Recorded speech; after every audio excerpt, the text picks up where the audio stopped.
அபியோட அம்மா என்ன பண்ணுறாங்க, தவறான முடிவுக்கு போகிறாங்க. அதனால் அபி துடிச்சு போகிறாங்க. அபிக்கிட்ட வந்து சத்தியம் வாங்குறாங்க. இங்கே பாரு, உன் வாழ்க்கையை நீ அழிச்சிக்கக்கூடாது, நீ டைவர்ஸ் வந்து வாங்கக்கூடாது ராகவ் கிட்டேருந்து, ராகவ் தம்பி கூட நீ வாழ்ந்தே ஆகணும், அதே மாதிரி இந்த கல்யாணமும் நடக்கக்கூடாதுன்னு சொல்லிட்டு சொல்கிறாங்க. வேறு வழி இல்லாமல் வந்து அவங்க அம்மாவை காப்பாற்ற வந்து சத்தியம் பண்ணி கொடுத்துட்றாங்க. அபியும் என்ன பண்ணுறதுன்னு தெரியாமல் அபி தவிக்கிறாங்க. என்ன பண்ணுறது, அம்மாவுக்கு வேறு சத்தியம் பண்ணி கொடுத்துட்டேனே, இப்போ என்ன பண்ணுறதுன்னு தெரியலையே அப்படின்னு சொல்லிட்டு அபி ரொம்ப நொந்து போகிறாங்க.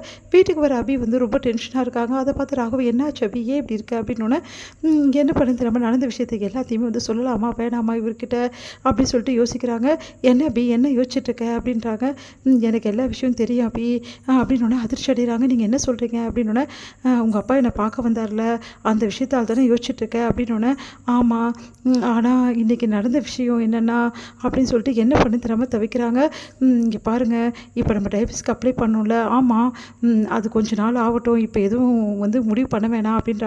அதை கேட்டு ராகவுக்கு சந்தோஷம் தாங்க முடியல. என்ன அப்படி சொல்கிறேன், நிஜமாவா சொல்கிறேன்? ஆமாங்க, நிஜமாக தான் சொல்கிறேன். அதே மாதிரி வந்து உங்களுக்கும் வந்து மதுக்கும் கல்யாணத்துக்கு நான் ஏற்பாடு பண்ணல. ஆமாம், அதுவும் இப்போ வேணாம், உங்கள் அக்காவுக்கு குழந்தை பிறக்கட்டும், அதுக்கப்புறம் அதை பார்த்து யோசிப்போம் அப்படின்றாங்க. ஐயோ அபி, எனக்கு என்ன சொல்கிறதுனே தெரியல, என்னை நீ புரிஞ்சுக்கிட்டியா, எனக்கு இது போதும் அபி அப்படின்னு சொல்லிட்டு அப்படியே வந்து அவங்கள வந்து ஹக் பண்ண வராரு. கொஞ்சம் நிறுத்துறீங்களா அப்படின்றாங்க.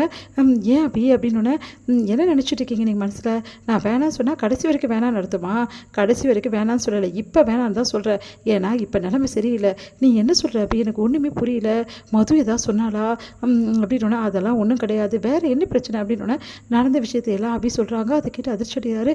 அத்தை இந்த அளவு போயிட்டாங்களா அப்படின்னோடனே, ஆமாம், எனக்கே ரொம்ப பயமாயிடுச்சுங்க, அதனால தான் அவங்களுக்கு ப்ராமிஸ் பண்ணி கொடுக்க வேண்டியதாக போச்சு, நான் அவங்களை காப்பாற்ற தான் நான் இப்படி பண்ணேன், முருகர் என்னை மன்னிச்சிடுவார், ஆனால் இப்போ தள்ளி போட்டாலும் அதுக்கப்புறம் இந்த விஷயத்தெல்லாம் நடத்தி தானே ஆகணும், எப்படியும் நான் பிரிஞ்சு போயிட்டா கண்டிப்பாக நீங்கள் மதுவை கல்யாணம் பண்ணிப்பீங்கல்ல அப்படின்னோடனே அதிர்ச்சி அடைகிறாரு.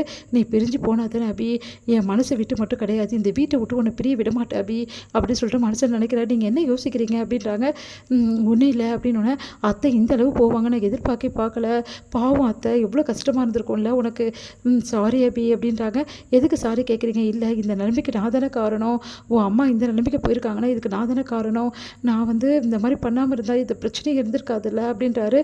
இங்கே பாருங்கள், நீங்கள் காரணமே கிடையாது இந்த விஷயத்துக்கு, நான் தான் காரணம், நான் வந்து இந்த மாதிரி அவசரப்பட்டு முடிவு எடுத்துட்டேன்னு அவங்க நினைக்கிறது தான் காரணம், ஆனால் நான் எதுக்காக இந்த முடிவு எடுத்தேன்னு அவங்ககிட்ட நான் சொல்ல முடியாத நிலைமையில் இருக்கேன். இந்த பிரச்சனைலாம் முடிஞ்சு வந்து உங்கள் அக்காவுக்கும் குழந்தை பிறந்தோன்னே அஞ்சலி அக்காவுக்கும், அதுக்கப்புறம் நானே எங்கள் அம்மா அப்பா கிட்ட இந்த விஷயத்தை பற்றி எல்லாத்தையும் சொல்லி சம்மதம் வாங்கிடுவேன், அது வரைக்கும் தான் இந்த பிரச்சனையை நம்ம வந்து தள்ளி போட முடியும், புரியுதா இல்லையா உங்களுக்கு அப்படின்னோடனே, புரியுது அபி, இங்கே பாருங்கள், அதுக்காக நான் அவங்க கூட சேர்ந்து வாழுவேன், இங்கே தான் இருப்பேன் அப்படிலாம் கிடையாது, நான் கண்டிப்பாக இந்த வீட்டை விட்டு போயிடுவேன், அதுவும் இன்னும் கொஞ்சம் நாளே நான் போயிடுவேன், ஆனால் அது வரைக்கும் தயவு செய்து என் அப்பா அம்மா முன்னாடி வந்து நீங்கள் நடிங்க ப்ளீஸ், என்னை ஒய்ஃபாக ஏற்றுக்கிற மாதிரியும் நம்ம ரெண்டு பேரும் எல்லா பிரச்சனையும் வந்து மறந்துட்ட மாதிரியும் நம்ம நடிக்கணும், இல்லைனா எங்கள் அம்மா அப்பா கஷ்டப்படுறாங்க அப்படின்னோடனே, அபி ஏன் அபி இப்படிலாம் பேசுகிற, நடிக்கலாம் மாட்டேன் அபி, உண்மையாகவே நான் வந்து அப்படின்னோடனே நான் அப்படியே யோசிச்சுட்டு, சரி அபிக்கிட்ட இப்போ எப்படி சொல்கிறது நம்ம, நான் எங்கே அபி நான் நடிக்கிறேன், நான் உண்மையாகவே உன்னை நேசிக்கிறேன்டி, நீ தான் என் வாழ்க்கை அபி அப்படின்னு சொல்லிட்டு மனசில் யோசிக்கிறாரு. என்ன யோசிச்சுட்டே இருக்கீங்க, நான் சொல்கிறது புரியல, என் மேலே உங்களுக்கு காதல் இல்லைன்னு தெரியும், லவ் இல்லைன்னு தெரியும், ஆனால் இருந்தாலும் வந்து என் அப்பா அம்மா முன்னாடி ப்ளீஸ் தயவு செய்து என் மேலே அன்பு இருக்க மாதிரி கொஞ்சம் நடிங்க, இவ்வளோ நாள் நடிச்சுட்டு இருக்குது பிரச்சனை இல்லைங்க, இன்னும் கொஞ்ச நாள் மட்டும்தான், இல்லைனா என் அம்மா இன்றைக்கி போன முடிவு ஐயோ என்னால் நினச்சி கூட பார்க்க முடியல, அவ்வளோ பெரிய விஷயம் நடந்துச்சு அப்படின்னு சொல்லிட்டு மனசு கஷ்டப்படுறாங்க. சரி அபி, நான் உனக்காக என்ன வேணாலும் செய்வேன் அப்படின்னு சொல்லிட்டு சொல்கிறாரு. இங்கே வந்து என்ன பண்ணுறாங்க, மது வந்து கேட்குறாங்க அபிக்கிட்ட, எப்போ கல்யாணம்னு அதிர்ச்சி அடைகிறாங்க அபி.